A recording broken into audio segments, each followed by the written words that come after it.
El día que entré en esa sala del tribunal, mi hija Amanda puso los ojos en blanco a su marido, como si yo fuera una simple anciana molesta. Pero cuando el juez me vio, el mundo se detuvo. «¿Doña Blanca?», murmuró, con los ojos muy abiertos. «¿Es usted de verdad?». Todo el tribunal quedó en un silencio absoluto, mientras mi hija y su arrogante esposo intercambiaban miradas de pánico. Pero antes de continuar, asegúrate de ya estar suscrito al canal y escribe en los comentarios ¿desde dónde estás viendo este video? Nos encanta saber hasta dónde llegan nuestras historias. Mi nombre es Blanca, tengo 70 años, y hasta hace 6 meses era solo una abuela común. Todas las mañanas me despertaba a las 5:30 am, preparaba mi café en una taza antigua que mi difunto esposo, Alfredo, me había dado en nuestro 30º aniversario, y regaba mis orquídeas mientras veía el sol salir por la ventana de la cocina. Era una vida simple y predecible, pero llena de pequeñas alegrías que me mantenían conectada a los recuerdos del pasado. Por casi 50 años, fui la madre que sacrificó todo por mi única hija, Amanda.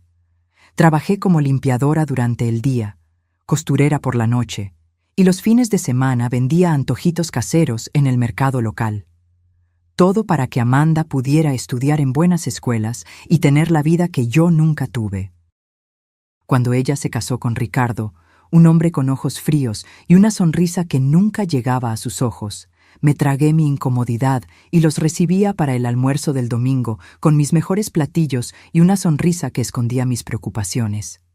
Después de la muerte de mi esposo, esperaba que Amanda y yo nos acercáramos. Cuán equivocada estaba.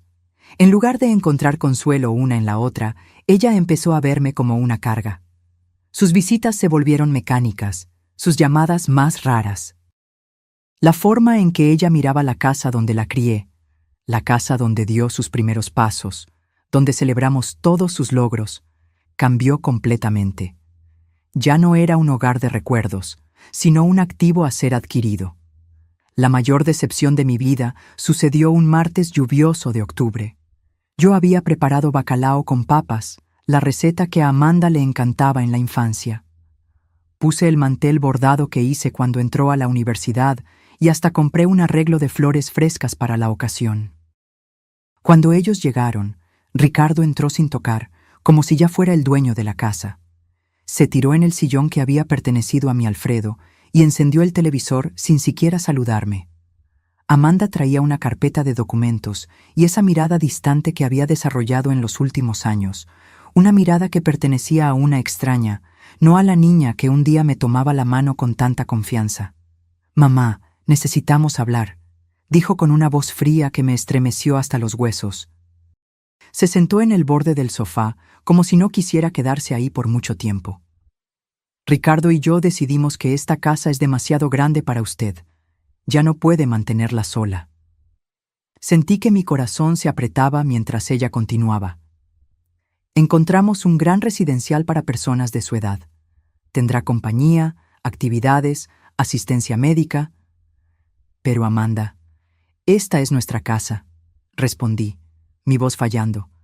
«Aquí está todo lo que construimos, todos nuestros recuerdos». Ricardo interrumpió sin quitar los ojos del televisor. «Los recuerdos están en la cabeza, doña Blanca, no en las paredes. A usted le gustará el residencial, es moderno, tiene jardín». Lo que él no dijo, pero sus ojos calculadores revelaban, era que ellos querían mi casa.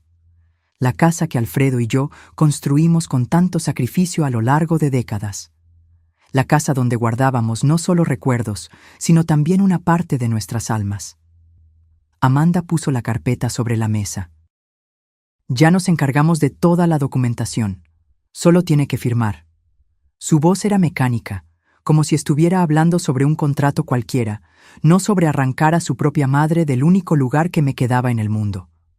Cuando me rehusé a firmar, el clima cambió rápidamente. Ricardo apagó el televisor y me encaró con una frialdad que nunca había demostrado tan abiertamente. «Doña Blanca», dijo, acomodándose la corbata cara que usaba, «usted necesita ser razonable. No puede seguir viviendo sola. La semana pasada olvidó la estufa encendida. Es peligroso. Aquello era una mentira descarada. Yo nunca había olvidado la estufa encendida en toda mi vida. Pero me di cuenta en ese momento de que ellos estaban dispuestos a inventar cualquier cosa para conseguir lo que querían. En los días que siguieron, intensificaron la presión. Traían agentes inmobiliarios sin avisarme, personas extrañas que medían mis cuartos y hablaban sobre potencial de remodelación, como si yo no estuviera presente. Amanda empezó a empacar mis cosas sin permiso, decidiendo por su cuenta lo que yo necesitaba llevar y lo que podría ser desechado o vendido. «Este vestido es tan viejo, mamá», decía, sosteniendo el vestido azul que usé en el funeral de mi esposo. «No lo va a necesitar en el residencial». Cada objeto que ella desechaba era como si me arrancaran un pedazo de mi historia. Fotografías antiguas, cartas de amor que Alfredo me había escrito, los libros que leíamos juntos en las noches de invierno. Todo eso, para Amanda y Ricardo, era solo estorbo, ocupando espacio en la casa que ellos ya consideraban suya. La gota que derramó el vaso fue cuando Amanda encontró mi joyero. Era una pequeña caja de madera tallada que Alfredo me había dado en nuestro primer aniversario de bodas. Dentro, además de algunas piezas de valor sentimental, estaba el collar de perlas que había pertenecido a mi madre. «Voy a guardarle esto», dijo, poniendo la caja en su bolso. «Estas cosas pueden desaparecer en el residencial». En ese momento, vi en los ojos de mi hija algo que nunca había notado antes: codicia. Pura y simple codicia, disfrazada de preocupación filial. Y por primera vez en mi vida, sentí una rabia que no sabía que era capaz de sentir. Esa noche, sola en mi cuarto mientras escuchaba a Amanda y Ricardo conversando en voz baja en la sala sobre cómo resolver el problema en el que yo me había convertido, lloré como no lloraba desde la muerte de mi esposo. Pero no eran solo lágrimas de tristeza, eran lágrimas de indignación, de revuelta contra la injusticia de ser tratada como un objeto desechable después de una vida entera de dedicación. Fue entonces que tomé una decisión. No me iría sin luchar. No permitiría que borraran mi existencia, que me redujeran a un inconveniente a ser resuelto. Con esa determinación recién descubierta, me sequé las lágrimas y empecé a pensar en cómo podría defenderme de aquellos que debían protegerme. Lo que no sabía era que, en poco tiempo, descubriría un secreto que cambiaría completamente el equilibrio de poder en esa casa. Un secreto que mi querido Alfredo había guardado para protegerme justamente de un momento como este. A la mañana siguiente, Amanda llegó temprano con más cajas y una determinación renovada. «Hoy vamos a organizar la oficina de papá», anunció ella, dirigiéndose al cuarto que yo mantenía intacto desde que Alfredo partió, hace 3 años. «No», respondí con una firmeza que la sorprendió. «Ese lugar aún no está listo para ser tocado». «Mamá, ya pasaron 3 años», replicó con impaciencia. «No podemos mantener un santuario para siempre. La casa necesita ser preparada para la venta». Me di cuenta en ese momento de que no importaba lo que yo dijera. Ellos ya habían decidido mi futuro. La casa sería vendida, con o sin mi consentimiento. Encontrarían una forma de declararme incapaz si yo no cooperaba.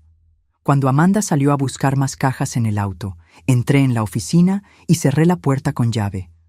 Aquel era el último refugio de los recuerdos de mi esposo, el lugar donde su olor aún flotaba en el aire, donde sus cosas permanecían exactamente como él las había dejado. Pasé los dedos por los libros en el estante, por los papeles organizados meticulosamente en carpetas, por el portarretratos con nuestra foto de bodas. Fue entonces que noté algo a lo que nunca había prestado atención antes.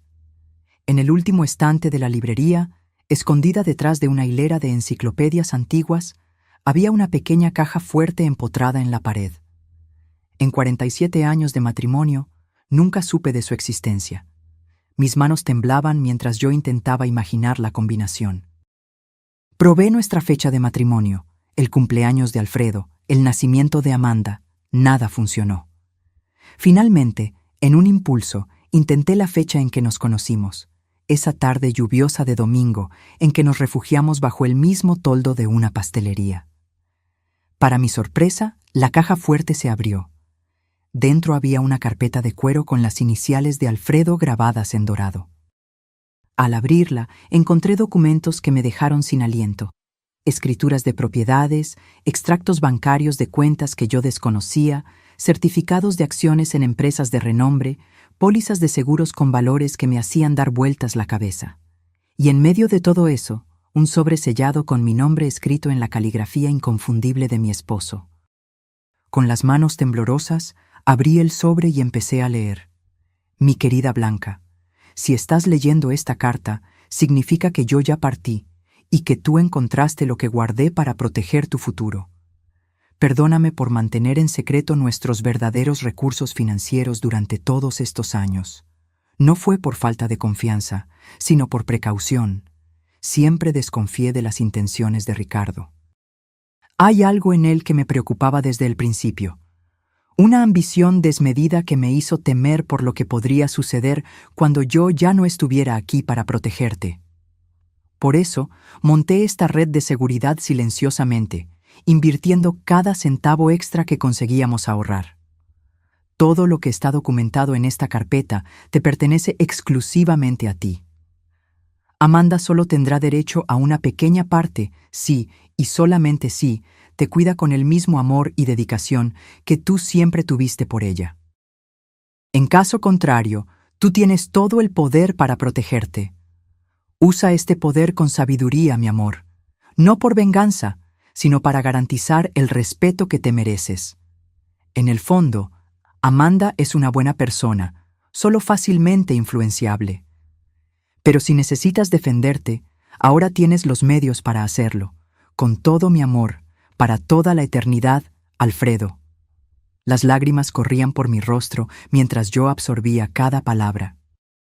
Mi Alfredo, siempre tan quieto y discreto, había construido un imperio en silencio para protegerme. Mientras yo creía que vivíamos modestamente, él invertía en propiedades, acciones y negocios que ahora valían una fortuna. Entre los documentos, encontré algo que me dejó con la boca abierta: la escritura del edificio donde Amanda y Ricardo vivían. El apartamento lujoso del que tanto se enorgullecían, que ostentaban como símbolo de su éxito, en realidad me pertenecía. Ellos pagaban alquiler a una administradora que depositaba el valor directamente en una cuenta a mi nombre, cuenta que yo ni siquiera sabía que existía. Había más. Alfredo poseía acciones en la empresa donde Ricardo trabajaba. No eran acciones menores, sino una participación significativa lo suficiente para influir en decisiones importantes, incluso sobre el futuro de empleados como mi yerno. Sentada en el suelo de la oficina, rodeada de papeles que representaban más dinero del que yo jamás imaginé poseer, me reí entre lágrimas. Amanda y Ricardo creían que me estaban echando de mi casa para quedársela, sin tener idea de que esta casa era la más pequeña de mis propiedades. Los golpes insistentes en la puerta me trajeron de vuelta a la realidad. «¡Mamá! ¡Abra esa puerta ahora mismo!», gritaba Amanda. Rápidamente, guardé los documentos más importantes en mi bolso y devolví el resto a la caja fuerte, cerrándola cuidadosamente. Cuando abrí la puerta, Amanda me miró con irritación. «¿Qué está haciendo usted encerrada aquí adentro?». Solo me despedía. Respondí con una calma que la desconcertó. «Tienes razón, Amanda. Quizás sea hora de seguir adelante». Ella me estudió con desconfianza, pero luego su rostro se suavizó, creyendo que yo finalmente había cedido. «Me alegro de que haya entendido, mamá. Verá que es lo mejor para todos». Sí, estuve de acuerdo, sosteniendo firmemente mi bolso donde guardaba los documentos que lo cambiarían todo. Estoy segura de que cada uno tendrá exactamente lo que se merece. Esa noche, mientras Amanda y Ricardo celebraban su aparente victoria con una botella de vino caro en la sala, yo hice una llamada a un número que encontré entre los contactos de Alfredo. La doctora Elena Viana, abogada. «Doctora...». «¿Elena? Mi nombre es Blanca Mendonza. viuda de Alfredo Mendonza. Necesito su ayuda con algunos asuntos urgentes relacionados con mi herencia. Cuando colgué el teléfono, miré la fotografía de Alfredo en la mesita de noche y sonreí. Siempre lo supiste, ¿no, mi viejo? Siempre supiste que este día llegaría. Por primera vez en meses, dormí profundamente, no con la resignación de quien fue derrotada, sino con la tranquilidad de quien finalmente encontró su fuerza. La Doctimo. Elena Viana era exactamente como Alfredo la describió en sus notas. Una mujer de mediana edad con ojos perspicaces que no dejaban escapar ningún detalle. Cuando entré en su oficina, 3 días después, ella ya había analizado copias de los documentos que le envié por correo electrónico y montado una estrategia preliminar.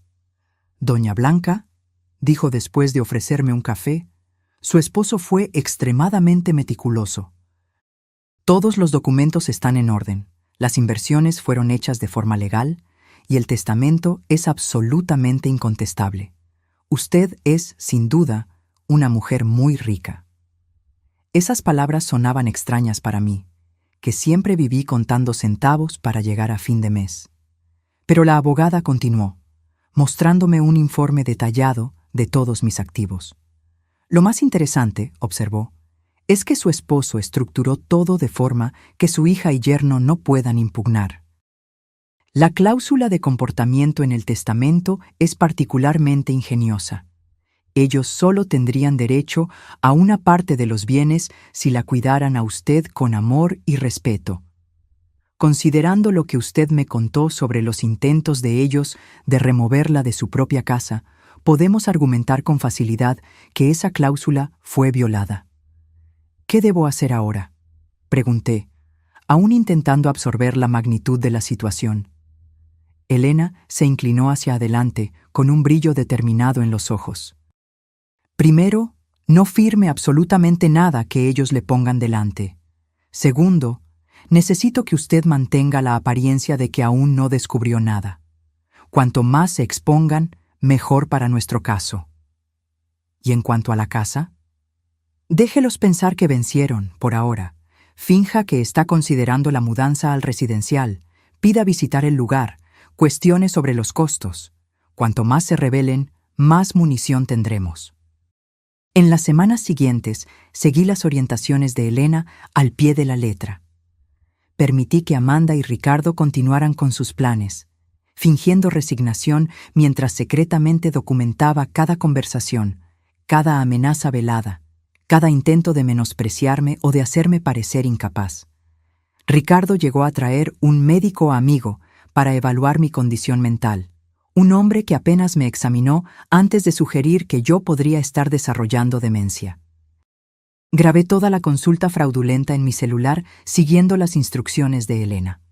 Amanda, por su parte, intensificó sus esfuerzos para vaciar la casa. Cajas y más cajas de mis recuerdos eran empacadas, etiquetadas y enviadas para donación, o simplemente desechadas. Dolía ver mis recuerdos siendo tratados con tanto desprecio, pero me mantuve firme, sabiendo que cada acto de ellos solo fortalecía mi caso. Una tarde, mientras Amanda catalogaba mis pertenencias en la sala, dejé escapar una información, como quien no quiere nada. ¿Sabes, Amanda? Estaba pensando en darte mi collar de perlas antes de ir al residencial. Era de tu abuela, al fin y al cabo. Ella dejó de hacer lo que estaba haciendo, visiblemente interesada. ¿El collar de perlas? ¿El que guardabas en la cajita de madera? Sí, pero no consigo encontrarlo. ¿Tú lo viste por ahí?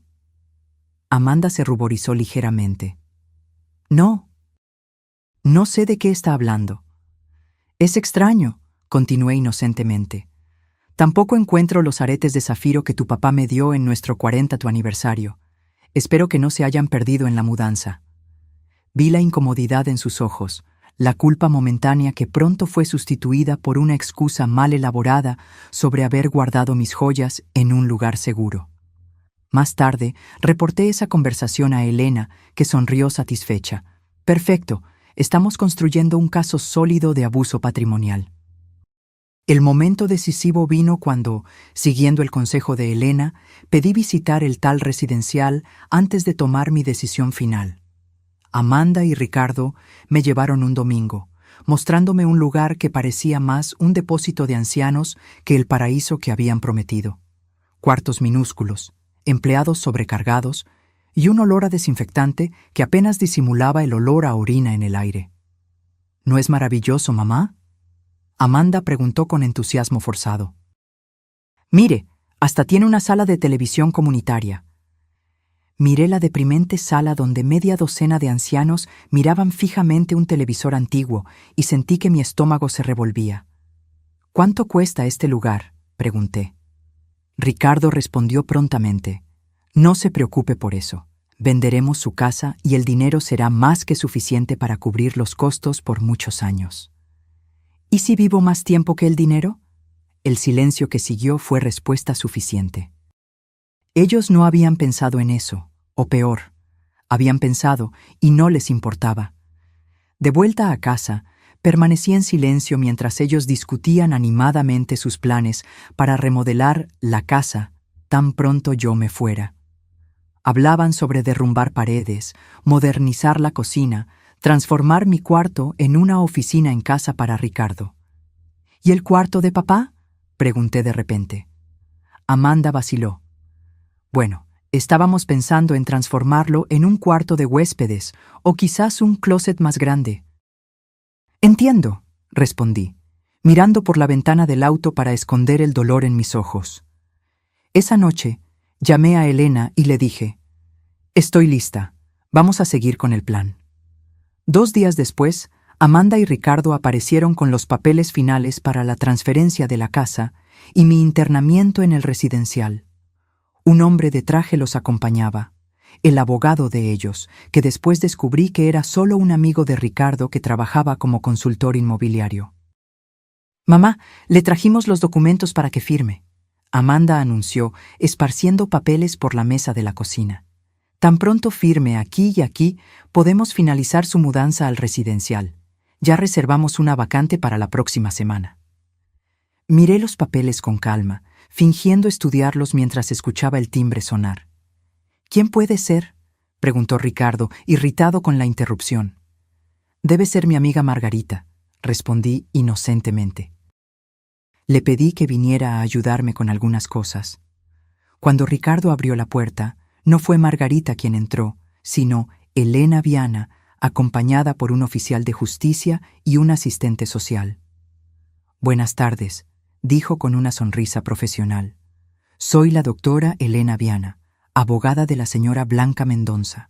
Venimos para una visita oficial relacionada con una denuncia de intento de estafa y abuso contra un anciano». El rostro de Amanda perdió todo color, mientras Ricardo intentaba mantener la compostura. «Debe haber algún error», dijo, extendiendo la mano que Elena ignoró completamente. «Solo estamos ayudando a mi suegra a mudarse a un lugar más adecuado a su edad». «Interesante», respondió Elena, apuntando a los papeles en la mesa. «Entonces puedo presumir que estos documentos fueron revisados por un abogado independiente representando los intereses de la señora Blanca». El silencio fue ensordecedor. «También me gustaría informar», continuó Elena, «que tenemos razones para creer que joyas y objetos de valor pertenecientes a la señora Blanca fueron removidos de esta residencia sin su autorización. El oficial de justicia posee un mandamiento para verificar esos artículos». Fue entonces que vi algo que nunca olvidaré. El momento exacto en que mi hija se dio cuenta de que su plan se estaba desmoronando. Sus ojos se abrieron con pánico, después se estrecharon con rabia y finalmente se llenaron de lágrimas cuando la comprensión la alcanzó. «Mamá», susurró, «¿qué hiciste?». Me levanté lentamente, sintiendo una fuerza que no sabía que poseía. «¿Qué hice yo, Amanda? Me defendí, así como tu papá sabía que un día yo necesitaría hacerlo». El oficial de justicia y el asistente social empezaron a documentar el estado de la casa, fotografiando las cajas apiladas, los cuartos parcialmente vaciados, los papeles de transferencia sin firmar sobre la mesa. Elena permanecía a mi lado, una presencia calma y autoritaria que emanaba confianza. «Señora Blanca», dijo el asistente social, «¿usted se siente coaccionada a dejar su residencia en contra de su voluntad?» «Sí», respondí con firmeza.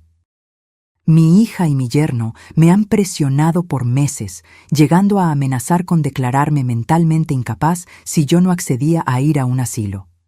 Amanda se adelantó, indignada. «Esto es absurdo. Solo estamos intentando cuidarla. Ella está confundida, ha olvidado cosas, ha dejado la estufa encendida». «Interesante», interrumpió Elena, retirando un pequeño dispositivo de su bolsillo.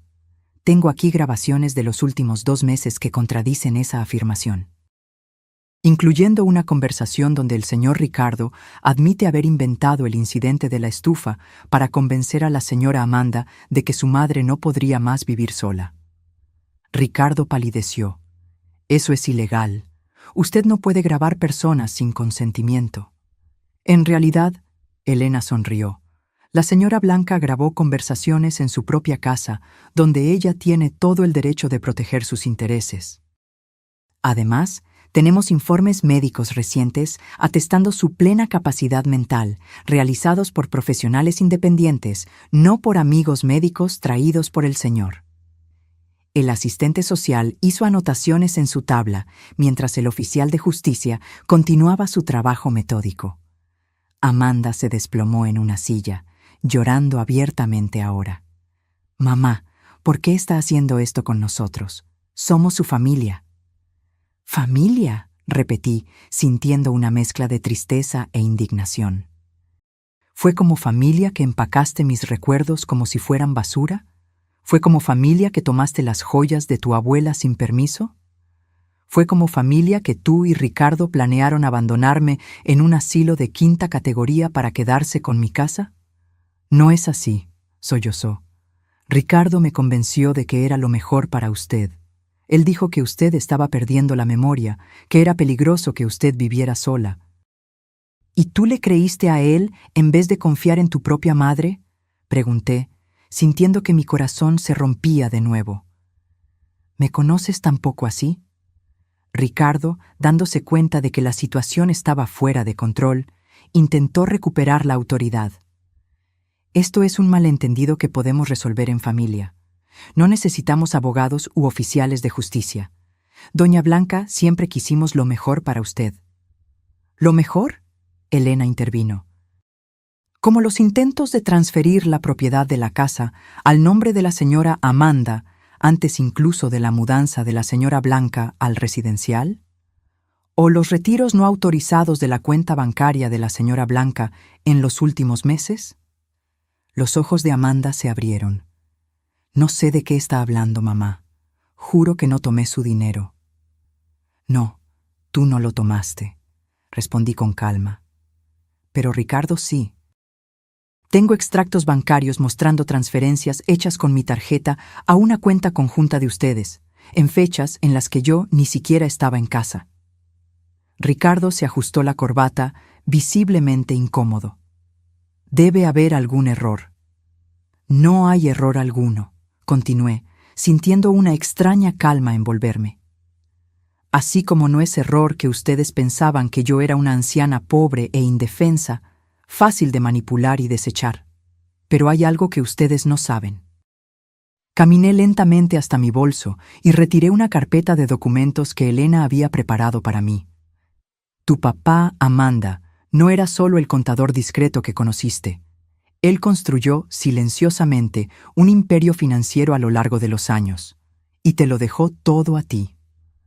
Puse sobre la mesa escrituras de propiedades, certificados de acciones, extractos bancarios con valores que hacían que los ojos de Ricardo se abrieran con incredulidad y codicia. «¿Este edificio en la Avenida Paulista?», señalé una de las escrituras. «Es mío, así como el terreno en la costa que ustedes visitaron el verano pasado, creyendo que pertenecía a su jefe, Ricardo». Amanda tomó los papeles con manos temblorosas. «No puede ser verdad». «Es verdad», confirmó Elena. «Y hay más. ¿El apartamento donde ustedes viven? También le pertenece a la señora Blanca». Ustedes pagan alquiler a una administradora que deposita el valor directamente en una cuenta a nombre de ella. Ricardo se tambaleó como si hubiera recibido un puñetazo. Esto es imposible. ¿Y esas acciones de la empresa donde usted trabaja, Ricardo? Las que fueron compradas por un inversionista anónimo hace 5 años y que garantizaron su ascenso, también son mías. El silencio que siguió fue absoluto. Ricardo parecía haber envejecido 10 años en 10 minutos. Amanda me miraba como si estuviera viendo un fantasma. ¿Por qué papá nunca nos lo contó? Ella finalmente preguntó, su voz casi inaudible. Porque él no confiaba en las intenciones de Ricardo, y por lo visto, estaba en lo correcto al ser precavido. Ricardo intentó una última maniobra desesperada. Doña Blanca, podemos resolver esto. Obviamente hubo un malentendido. No sabíamos de estos recursos, solo estábamos preocupados por su seguridad. Si usted tiene tantos medios, podemos encontrar un lugar mejor, más lujoso. No estoy interesada en ningún lugar mejor, respondí firmemente.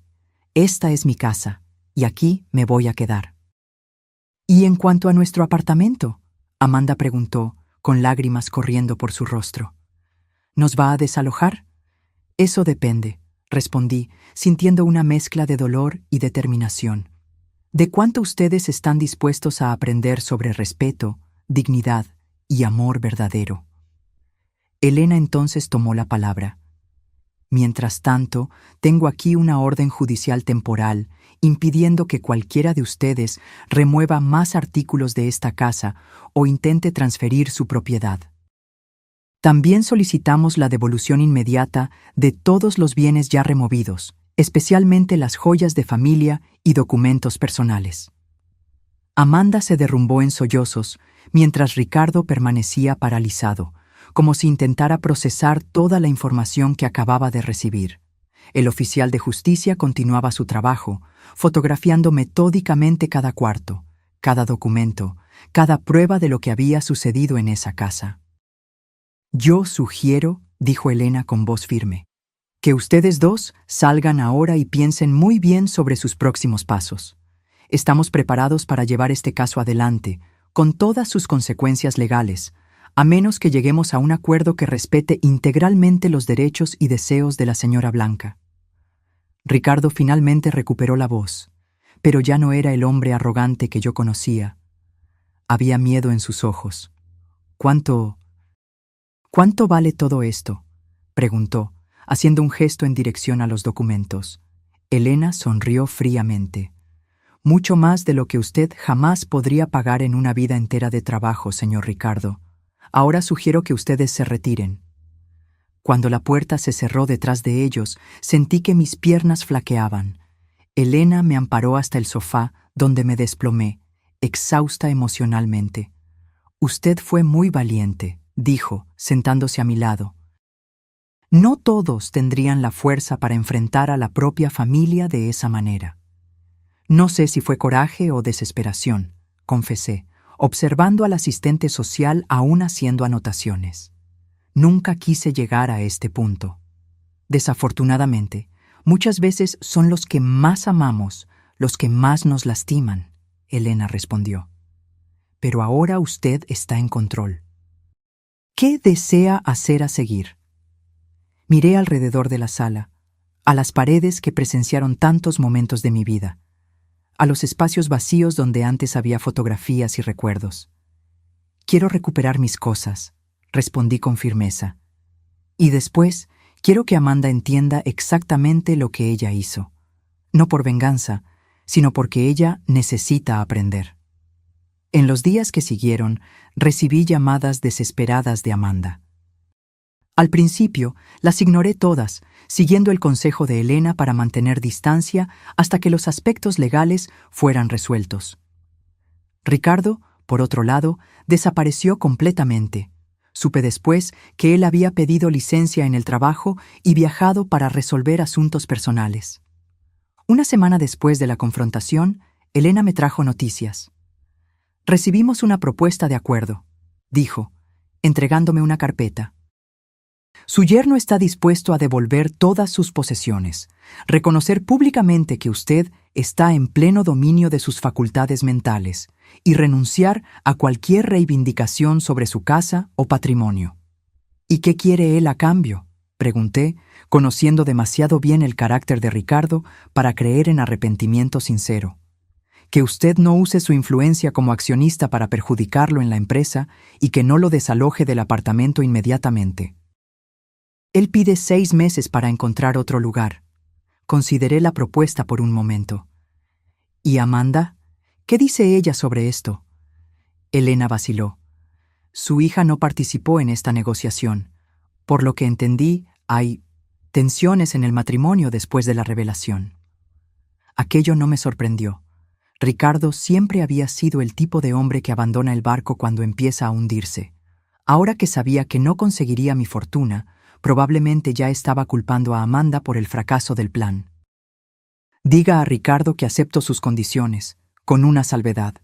Respondí después de pensar por un momento.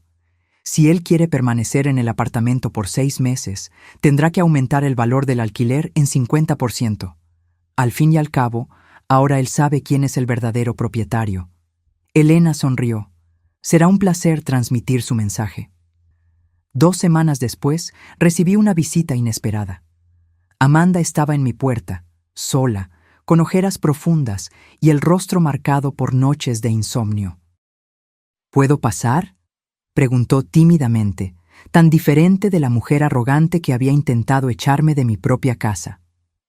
Abrí la puerta en silencio y la dejé pasar. Ella cargaba 2 grandes cajas que puso cuidadosamente sobre la mesa de la sala. «Sus joyas», dijo con voz embargada. «Todas ellas, y también sus álbumes de fotografía, las cartas de papá, todo lo que yo tomé». Abrí la primera caja y ahí estaban, intactos, los tesoros de mi vida. El collar de perlas de mi madre, los aretes que Alfredo me había dado, el anillo de compromiso con el pequeño zafiro que él ahorró por 1 año para comprar. Ricardo y yo nos separamos. Amanda dijo abruptamente, rompiendo el silencio. Él me culpó por todo. Dijo que yo debería haber notado que papá nunca viviría tan modestamente si no tuviera algo escondido. No respondí, solo continué verificando el contenido de las cajas, asegurándome de que todo estaba allí. «Mamá», continuó, la voz temblorosa, «sé que no merezco su perdón. Lo que hicimos, lo que yo permití que fuera hecho, es imperdonable. Pero necesito que usted sepa que yo realmente creí que estaba haciendo lo correcto». Finalmente levanté los ojos hacia ella. Y lo correcto era sacarme de mi casa, desechar mis recuerdos como basura, tratarme como una niña senil. «No», admitió, lágrimas corriendo libremente. «Ricardo me convenció de que usted estaba empeorando, que era peligroso que usted viviera sola. Él inventó historias sobre usted olvidando cosas, dejando la estufa encendida. Y yo le creí a él en vez de confiar en mi propia madre». «¿Por qué, Amanda?», pregunté, sintiendo el peso de décadas de amor aparentemente desperdiciado. «Después de todo lo que hice por ti, después de todos los sacrificios, ¿cómo pudiste creer que yo merecía ser tratada de esa manera?». Ella se sentó en el sofá, pareciendo más pequeña y más frágil de lo que jamás la había visto. «Porque era más fácil», confesó finalmente. «Era más fácil creer que usted necesitaba ayuda que admitir que yo me había casado con un hombre que solo se preocupaba por dinero y estatus. Era más fácil fingir que estábamos cuidándola que enfrentar la verdad sobre lo que nos habíamos convertido». Su rostro se contorsionó con vergüenza genuina. Cuando Ricardo sugirió por primera vez que vendiéramos la casa, yo dije que no. Entonces él empezó a plantar dudas en mi cabeza, pequeñas semillas de preocupación sobre su salud mental, su capacidad de vivir sola. Y yo dejé que esas semillas crecieran porque, en el fondo, quería la casa. Quería transformarla, modernizarla, borrar las marcas del pasado que me hacían sentir culpable por no ser la hija que debería ser. Sus palabras me golpearon como una revelación. No era solo codicia, era culpa, era el deseo de borrar las evidencias de todo lo que yo había hecho por ella, todo lo que ella no conseguía retribuir. ¿Y ahora? Pregunté. ¿Qué quieres de mí, Amanda? Ella se secó las lágrimas con el dorso de la mano, como hacía cuando era niña. Nada.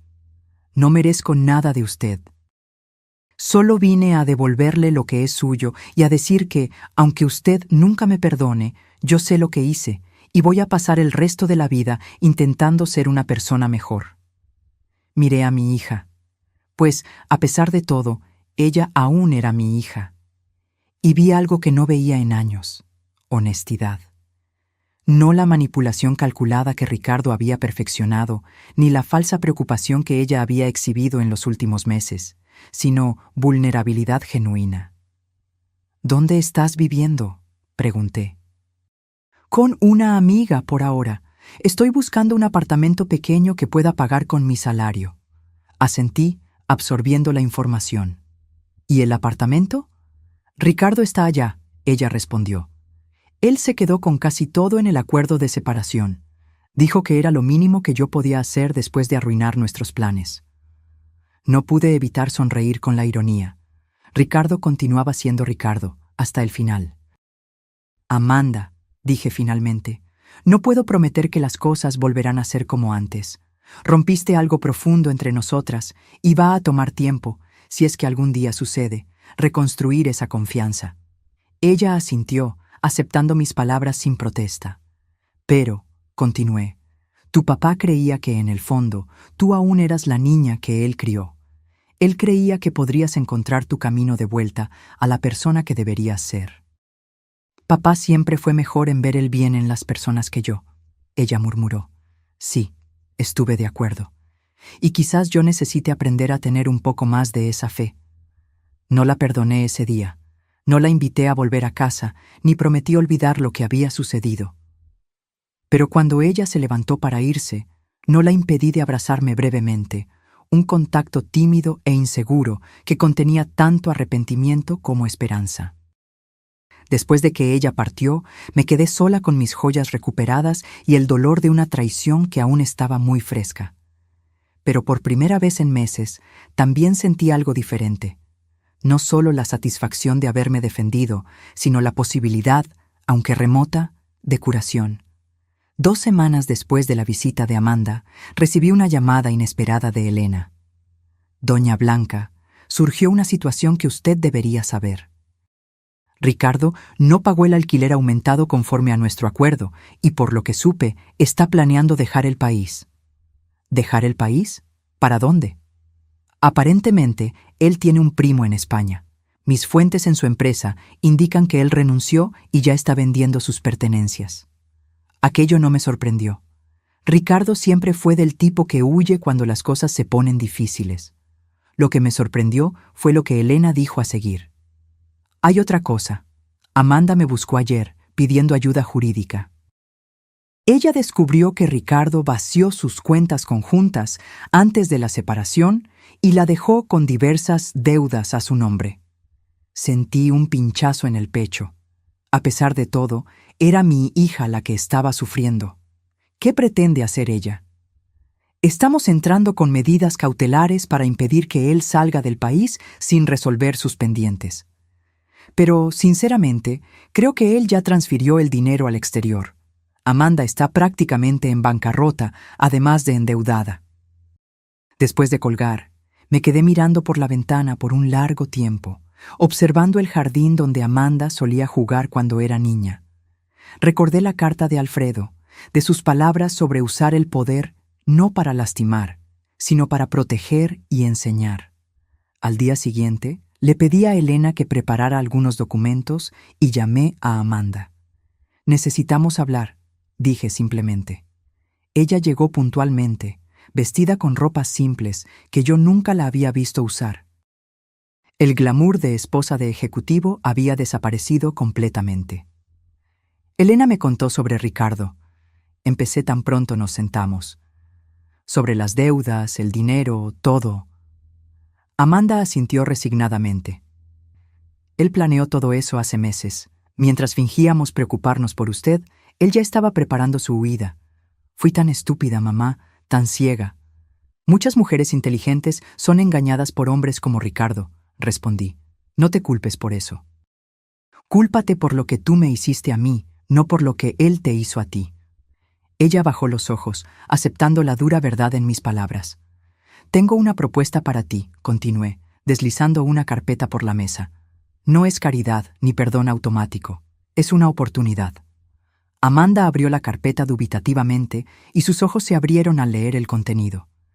¿Esto es un contrato de trabajo? Sí, para la Fundación Alfredo Mendonça. Una organización que estoy creando para ayudar a ancianos víctimas de abuso familiar y abandono. La idea había nacido durante mis noches de insomnio, cuando me di cuenta de que mi historia no era única. ¿Cuántos otros ancianos estaban siendo manipulados por familiares codiciosos? ¿Cuántos estaban siendo forzados a dejar sus casas, a renunciar a sus vidas, sin tener la suerte que yo tuve de contar con un esposo precavido?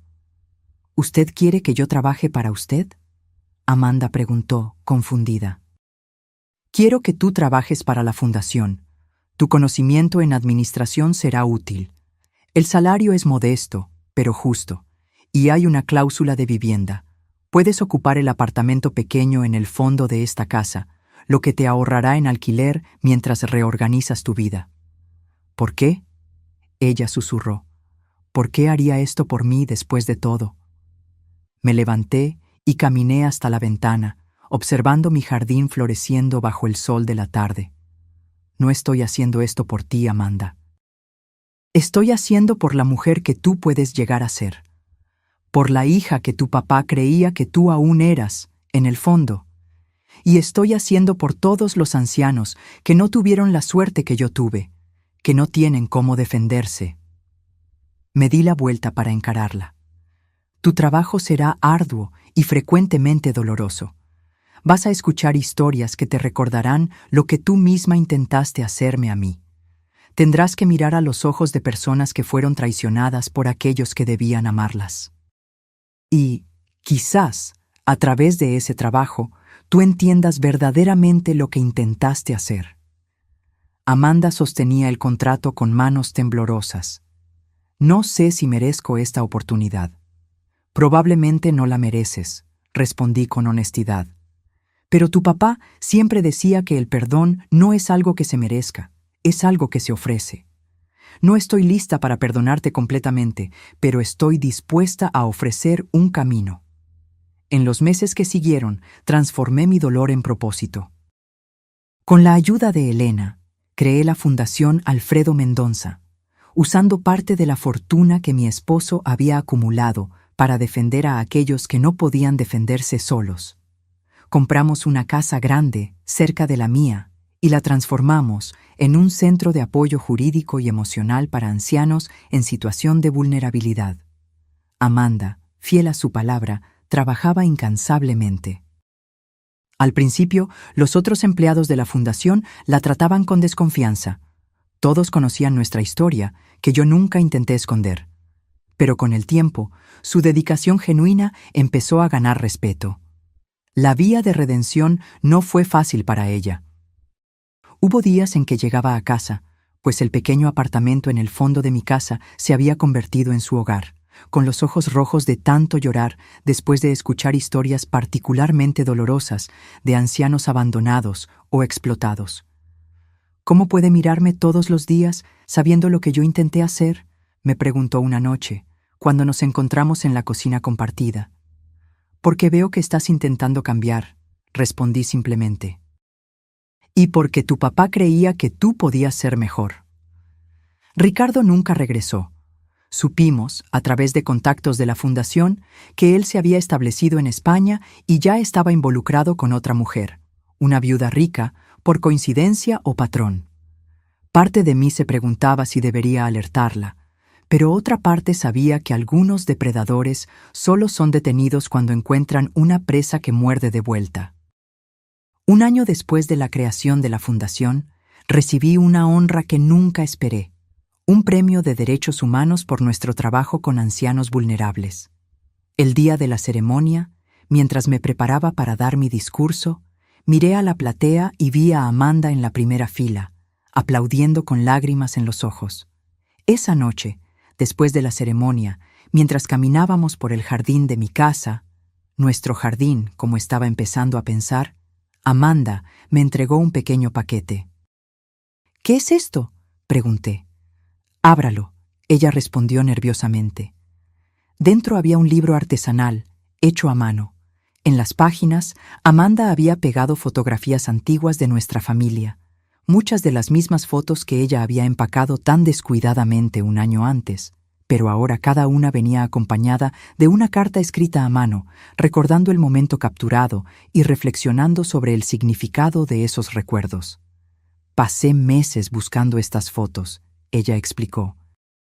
Algunas estaban con Ricardo, otras con amigos a los que se las regalé sin pensar. Quería reunir nuestros recuerdos nuevamente, no para borrarlos, sino para honrarlos. Hojeé el libro con cuidado, sintiendo el peso de las décadas de historia familiar en mis manos. En la última página había una foto reciente de la fundación, con todo el equipo reunido enfrente del edificio, y abajo una simple inscripción: «Para mi mamá, que me enseñó que nunca es demasiado tarde para empezar de nuevo». Y para mi papá, que siempre supo que yo encontraría mi camino de vuelta. Esa noche, por primera vez en más de un año, abracé a mi hija sin reservas. No era un perdón completo. Algunas heridas son demasiado profundas para cicatrizar completamente. Pero era un comienzo, un reconocimiento de que ambas estábamos cambiando, creciendo, aprendiendo a ser una familia nuevamente, esta vez basada en respeto mutuo en vez de obligación. Mientras observábamos las estrellas desde nuestro jardín compartido, pensé en Alfredo y en cómo él había planeado todo esto. No solo la protección financiera, sino también la posibilidad de redención. Él conocía a nuestra hija mejor que cualquiera de nosotras. Sabía que ella podría perderse, pero también creía que ella podría encontrar su camino de vuelta a la luz. Y mientras las estrellas brillaban encima de nosotras, sentí que él tenía razón, sobre todo. 18 meses después de la creación de la fundación, recibí una noticia que lo cambiaría todo nuevamente. Uno de los abogados voluntarios que trabajaba con nosotros me buscó con una expresión grave. «Doña Blanca, encontramos algo que usted debería ver», él dijo, entregándome una carpeta. Durante nuestra investigación para el caso de la señora Olivia, descubrimos que el mismo esquema fue usado contra varias otras ancianas. ¿Y adivine quién está detrás de todo? Abrí la carpeta y sentí que mi sangre se helaba. Ahí estaba Ricardo, usando otro nombre, pero inconfundible en las fotografías de vigilancia. Él había regresado a Brasil secretamente y estaba operando un esquema sofisticado para engañar a viudas ancianas, haciéndolas firmar documentos que transferían sus propiedades a empresas fantasma. «Él volvió», murmuré, «y está haciendo lo mismo con otras mujeres». El abogado asintió sombríamente. «Ya informamos a las autoridades, pero necesitamos a alguien que lo conozca para hacer una identificación formal, alguien que pueda testificar sobre sus métodos y su personalidad». Esa noche, conversé con Amanda sobre el descubrimiento. Ella palideció al ver las fotografías y los documentos. Él no cambió nada, ella dijo con amargura. Solo encontró nuevas víctimas. Las autoridades quieren que testifiquemos contra él, expliqué. Yo ya decidí que voy, pero tú no necesitas involucrarte si no quieres. Amanda me miró con una determinación que me recordó a mí misma. No, mamá, necesito hacer esto. Necesito enfrentarlo, no solo por nosotras, sino por todas esas mujeres. En las semanas siguientes, trabajamos con la policía y el Ministerio Público, proporcionando testimonios detallados sobre los métodos de Ricardo, las manipulaciones sutiles, las pequeñas mentiras que gradualmente escalaban para fraudes completos. Amanda, en particular, fue crucial al explicar cómo él la había convencido a participar en el plan contra mí. Cómo él plantaba dudas e inseguridades, cómo él gradualmente aislaba a sus víctimas. Cuando el día del juicio finalmente llegó, sentí una ansiedad que no experimentaba desde la confrontación en mi casa. El tribunal estaba lleno. Nuestro caso había recibido atención de los medios, en parte debido al trabajo de la Fundación, que ahora era conocida nacionalmente por su lucha contra el abuso financiero de ancianos. Cuando entré en el tribunal con Amanda a mi lado, sentí que todas las miradas se volteaban hacia nosotras. Las víctimas más recientes de Ricardo estaban sentadas juntas, mujeres con edades entre 65 y 85 años, todas con historias dolorosamente semejantes a la mía. Ricardo fue traído esposado, vistiendo un traje usado que contrastaba con la elegancia que siempre había exhibido. Cuando sus ojos se encontraron con los míos, vi un destello de rabia rápidamente sustituido por aquella máscara de encanto calculado que él usaba también. El momento decisivo vino cuando el juez entró en la sala. Mi corazón casi se paró cuando lo reconocí. Juez Enrique Méndez, anunció el oficial de justicia. Era el joven abogado que había trabajado como pasante en el tribunal décadas atrás, cuando yo era secretaria allí. El mismo hombre tímido que yo había alentado cuando todos los demás lo trataban con desdén. El muchacho para quien yo llevaba café en las noches en que él trabajaba hasta tarde, estudiando para exámenes. Él no me reconoció inmediatamente, ocupado con los procedimientos iniciales. Pero cuando llegó mi turno de testificar, y yo dije mi nombre, vi sus ojos levantarse de los papeles con una expresión de sorpresa y reconocimiento. «¿Doña Blanca?», él preguntó, ajustándose los lentes como si no pudiera creer lo que veía. «¿Blanca Almeida de la Secretaría del Tribunal Regional?». «Sí, su señoría», respondí con una pequeña sonrisa. «Ha pasado mucho tiempo». El juez sonrió brevemente antes de retomar su expresión profesional. «Ciertamente ha pasado. Por favor, continúe con su testimonio». Durante las 2 horas siguientes, narré en detalles todo lo que Ricardo había hecho, cómo él había manipulado a mi hija, cómo había intentado despojarme de mi casa y dignidad, cómo había planeado abandonarme en un asilo de calidad dudosa. Hablé sobre el descubrimiento de la fortuna que mi esposo había dejado y cómo eso había frustrado sus planes. Y ahora, concluí, él está haciendo lo mismo con otras mujeres que no tuvieron la suerte que yo tuve de contar con un esposo precavido. Cuando terminé, la abogada de Ricardo se levantó para el contrainterrogatorio, intentando pintarme como una señora confundida que había imaginado persecución donde había solo preocupación familiar. «Señora Blanca», ella preguntó con falsa simpatía, «¿no es verdad que usted estaba teniendo lapsos de memoria en la época? ¿Que usted a veces olvidaba dónde ponía las cosas, dejaba la estufa encendida?» «No», respondí firmemente. «Nunca tuve tales problemas. Su cliente inventó esas historias para convencer a mi hija de que yo necesitaba ser internada». «¿Y cómo puede usted tener tanta certeza de eso, si tenía problemas de memoria?». Ella insistió con una sonrisa condescendiente. «Objeción, su señoría», intervino el fiscal, argumentativa. «Aceptada», respondió el juez Enrique. «Abogada, reformule su pregunta». Pero antes de que ella pudiera hacerlo, pedí permiso para responder. «La señora pregunta cómo puedo tener certeza. Puedo tener certeza porque tengo informes médicos completos realizados después del intento de mi yerno de declararme incapaz. Puedo tener certeza porque tengo grabaciones de él admitiendo que inventó esos incidentes. Y puedo tener certeza porque a los 70 años de edad aún consigo recordar el primer día en que el hoy juez Enrique Méndez entró en el tribunal como pasante, vistiendo un traje azul marino que le quedaba demasiado grande en los hombros, cargando una carpeta de cuero sintético que había ganado de su madre como regalo de graduación. Todo el tribunal se quedó en silencio. El juez Enrique me miraba con una mezcla de sorpresa y emoción.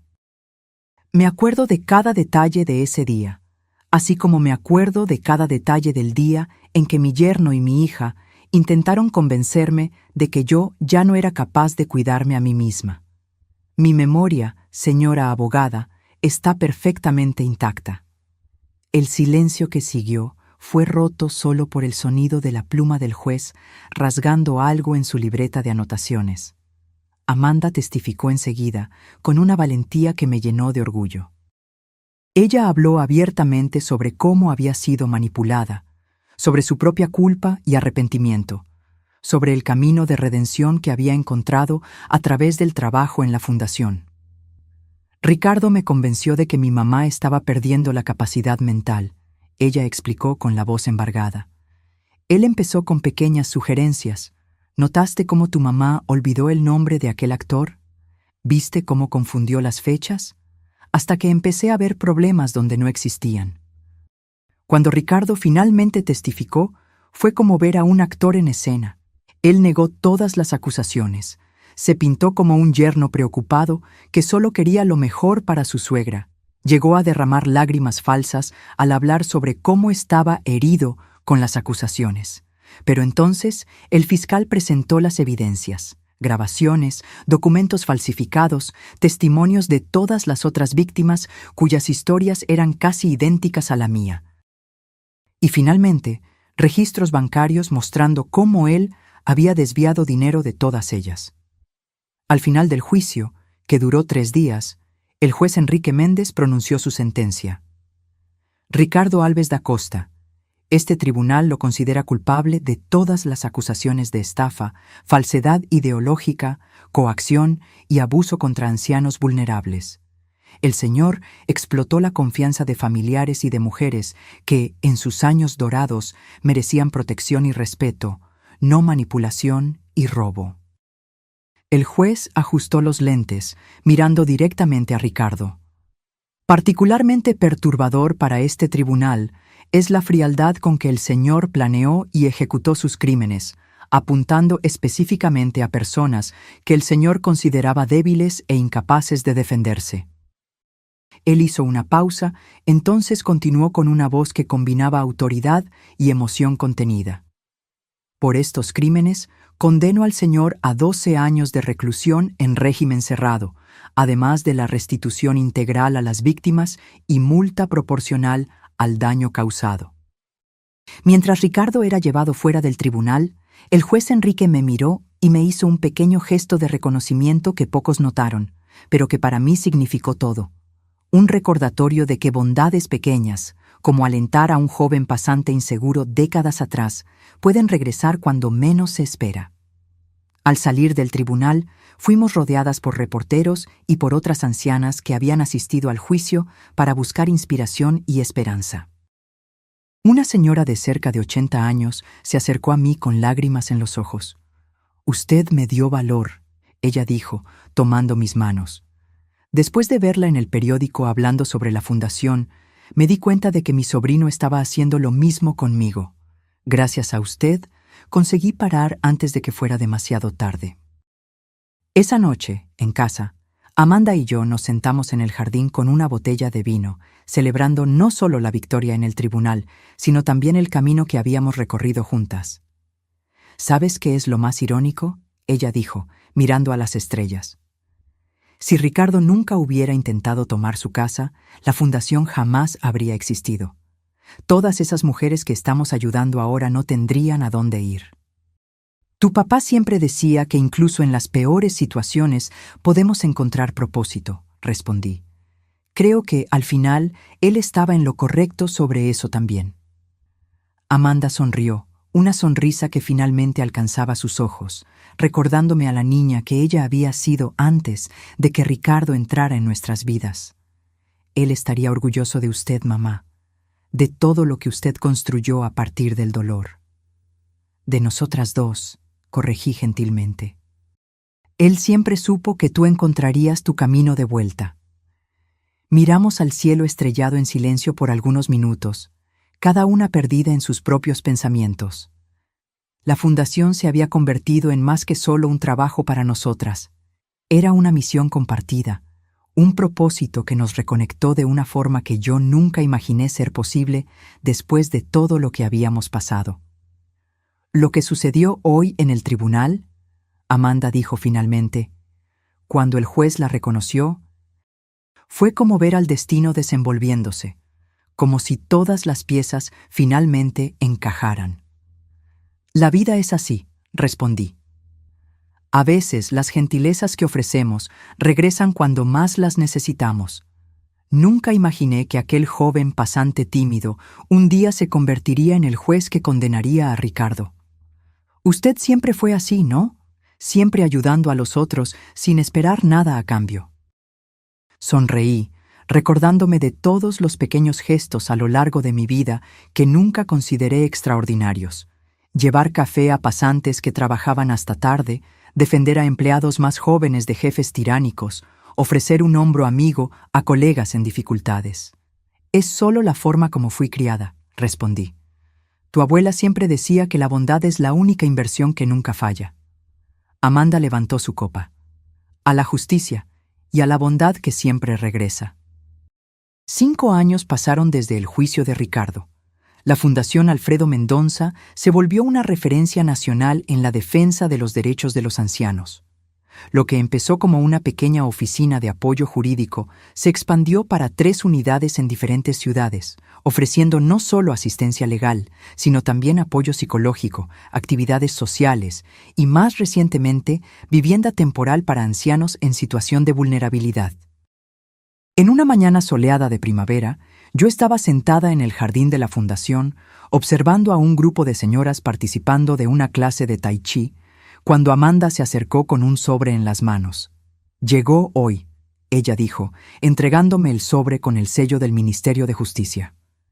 Creo que es lo que estábamos esperando. Con manos ligeramente temblorosas por la edad, ahora con 75 años, yo ya sentía el peso de los años en las articulaciones, abrí el sobre y leí su contenido. Fue aprobado, anuncié, sintiendo un nudo en la garganta. El proyecto de ley blanca para protección patrimonial y psicológica de ancianos vulnerables fue sancionado ayer. Amanda se sentó a mi lado, sus ojos brillando con lágrimas contenidas. Lo conseguimos, mamá. Realmente lo conseguimos. El proyecto, fruto de 3 años de trabajo incansable junto a legisladores y organizaciones de defensa de los derechos de los ancianos, creaba mecanismos legales más robustos para proteger a personas mayores de 65 años contra abusos financieros y psicológicos, especialmente aquellos perpetrados por familiares. Era la culminación de todo lo que habíamos aprendido con nuestra propia experiencia dolorosa, transformada en un instrumento que podría evitar que miles de otros ancianos sufrieran el mismo calvario. Tu papá estaría tan orgulloso, murmuré, guardando la carta cuidadosamente de vuelta en el sobre. No solo de nosotras, sino de cómo su previsión nos permitió crear algo tan más grande que nosotras mismas. Amanda tomó mi mano arrugada entre las suyas. A los 50 años, ella se había convertido en una mujer fuerte y compasiva, completamente diferente de aquella persona manipulada e insegura que casi me echó de mi propia casa.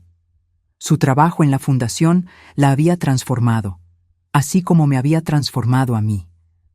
Tengo algo para mostrarle, ella dijo, ayudándome a levantarme. Una sorpresa que estamos preparando para la celebración del aniversario de la fundación. Caminamos juntas hasta la nueva ala del edificio principal, que había sido mantenida cerrada en las últimas semanas durante las remodelaciones. Amanda abrió la puerta y me condujo para adentro.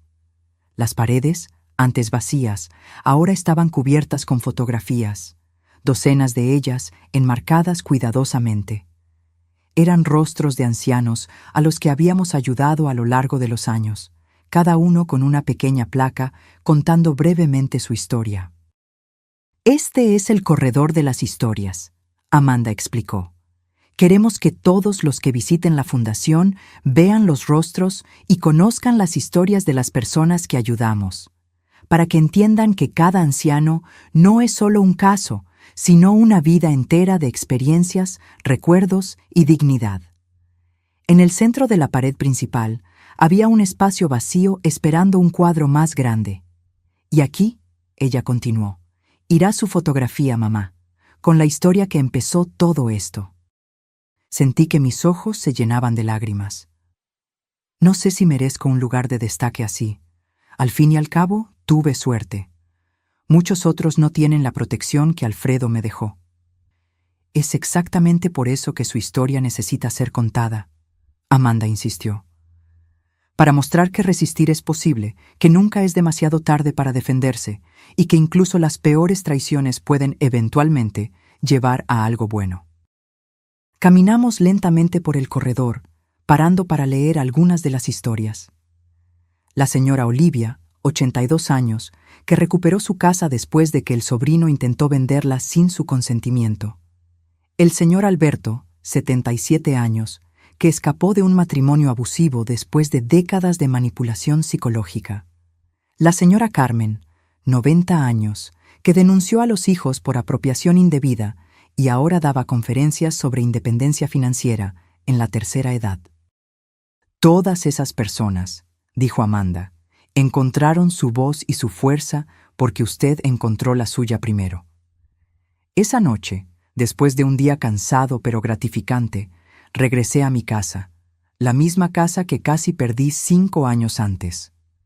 Amanda ahora vivía en una casita propia cerca de la fundación, pero aún cenábamos juntas regularmente y, los domingos, ella venía a tomar desayuno conmigo, retomando una tradición que habíamos perdido durante los años difíciles.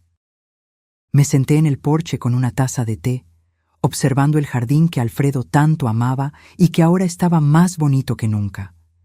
Las orquídeas florecían en abundancia, cuidadas por mis manos que, aunque más lentas con la edad, aún sabían exactamente cuánta agua y sol cada planta necesitaba.